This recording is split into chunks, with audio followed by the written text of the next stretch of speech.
Hi నాన్న. అమ్మగా ఒక మాట చూడండి.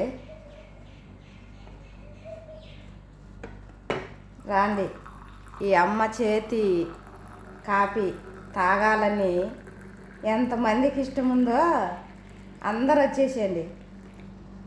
సరదాగా కూర్చొని కబుర్లు చెప్పుకుంటూ కాఫీ తాగేసి తర్వాత కబుర్లు మాట్లాడుకున్నాక లంచ్లోకి ఎవరెవరికి ఏం కావాలనో అందరూ కూడా మెసేజ్ పెట్టేసేయండి, చేసేస్తాను. కానీ ఎవరెవరు ఏ ఐటెం తింటారో కూడా పెట్టండి. అంటే అన్ని ఐటెంలు చేస్తావా అమ్మ అంటే బిడ్డలు అడగాలే కానీ అమ్మ చేయటానికి బాధపడుతుందా? ఎప్పుడు బాధ ఉండదుగా, ఇష్టంగానే చేస్తుంది. నేను మనస్ఫూర్తిగానే చెప్తున్నా. నా బిడ్డలు నాకు ఇది కావాలి అమ్మా అని అడిగితే నాకు వంట ఎన్నతో పెట్టిన విద్య నాన్న చిటికలో చేసేస్తా. నాకు మనస్ఫూర్తిగా చాలా ఇష్టం.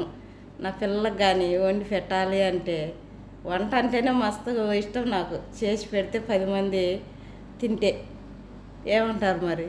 పెడతారుగా, వస్తారుగా.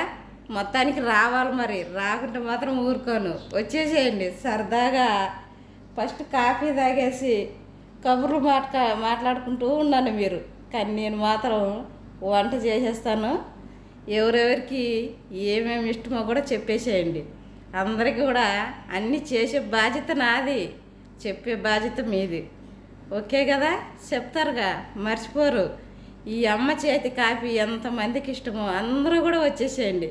సరదాగా కాఫీ తాగి సరదాగా కబుర్లు చెప్పుకుంటూ తర్వాత నేను లంచ్కి చేస్తాను. కానీ మీరు మాత్రం ఏది ఎవరెవరికి ఏదేది ఇష్టమో మాత్రం కంపల్సరీ చెప్పండి. చేసే బాధ్యత ఈ అమ్మది. ఓకే మరి, బాయ్ నాన్న.